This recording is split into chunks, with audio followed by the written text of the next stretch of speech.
Well, first, I would definitely want to express my condolences to the families of those who have died in this unfortunate incident.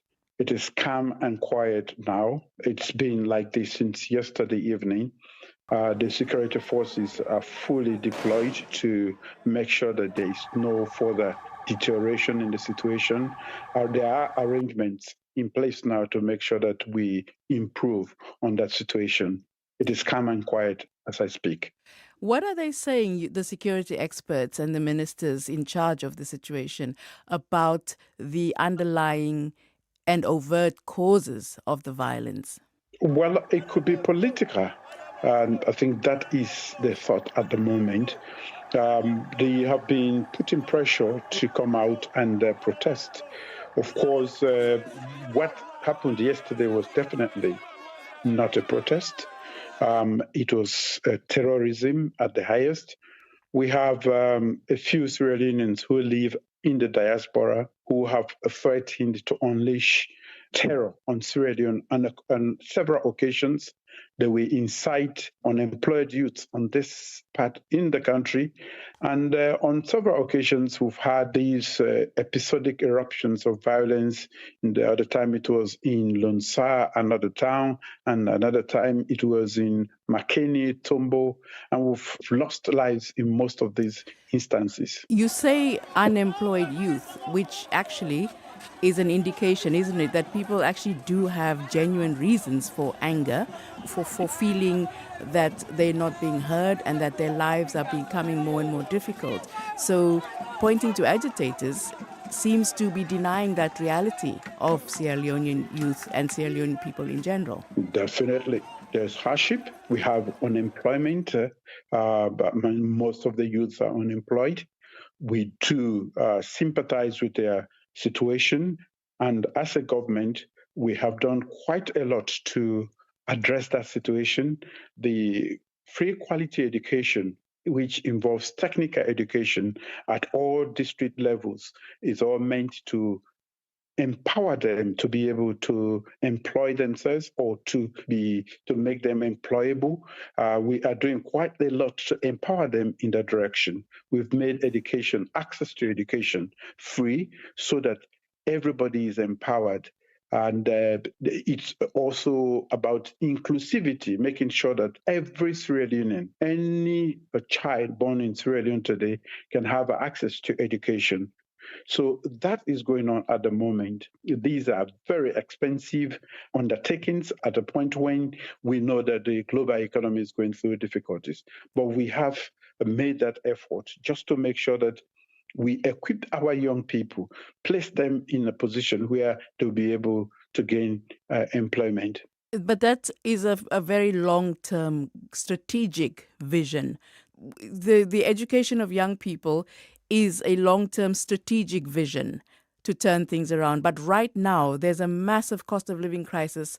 And I grant you, of course, that's global in scope. But the joblessness, the youth unemployment, the overhang of COVID, all those are issues that confront people right now. They're hungry right now. What is your solution to that? They want government to solve those problems. But definitely, these are genuine concerns, and that is the responsibility of government. What we have done is, since the onset of COVID itself, was to make sure that we try to cushion the effect of these trends on the people of Sierra Leone. We have waived virtually every tax on the essential commodities, making sure that they have been available all throughout, even with the price of fuel. We have adjusted only when it is necessary, and we have gone up when the prices on the world market have gone up, and we have immediately reduced those prices in the past 2 weeks twice, just to make sure that we reduce the impact on people. So we have done quite a lot to make sure that we cushion the effect of what is happening around the world. We are not using that as an excuse. Even with COVID, what we did was we custom made our own interventions to the extent that we are completely different from what was happening around the world. we never declared 2 or 3 weeks disruptions at all.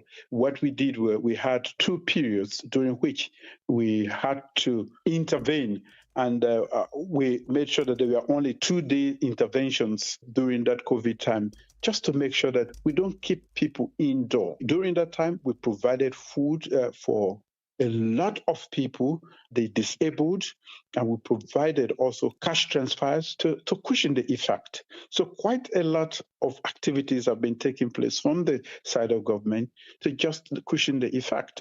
And there's just so much government can do, taking into consideration the poor performance of revenue under the circumstances too. You've outlined several measures there that your government has taken.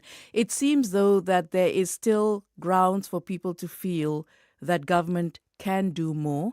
Can you do more? Under the circumstances, extremely difficult because revenue itself is not performing. As you know, we have supply chain disruptions, which have had an impact on the cost of virtually everything. And because of all of these, and because we have taken away, giving of all these waivers, the margins, fiscal margin, is very, very, very, very tight. And remember our commitment to this huge and ambitious but necessary project to provide education for every child in this country.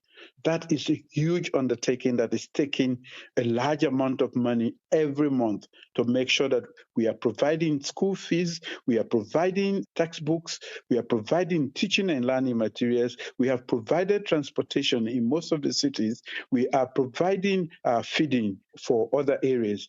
And what we also have done is to do quite a lot in the area of agriculture because we are looking at sustainable solutions, not just quick fix solutions. We are looking at sustainable solutions to our problems today. So there is a shift in policy as far as agriculture is concerned, so that we'll be able to produce our own, most of the essential food products that we need within the country.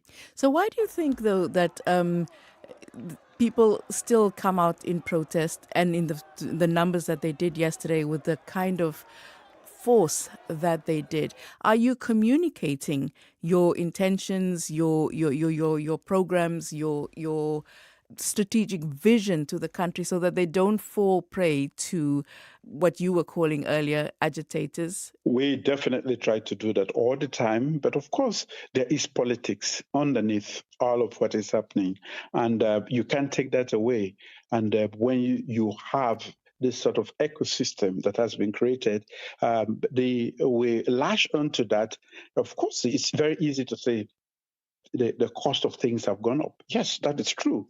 But have we done anything about it? Yes, we have indeed done a lot of things to ameliorate the situation. Is it enough? It's never enough because we have gone as far as we can go, and we are also constrained. One of your ministers, the youth minister, was on CNN earlier today, and he was laying the blame squarely on the opposition APC as the real cause of the protests, the ones pulling the strings. Do you support that view? I have said earlier that there is a political undertone to what is happening. It was not a protest, as you can see. 5 people were killed, hacked to death, and in the crudest of ways. But the It's just opposition party, the few APC, people. has said that they have had nothing to do with this. Yes, that is what they would normally say, but almost all of those involved are from the party.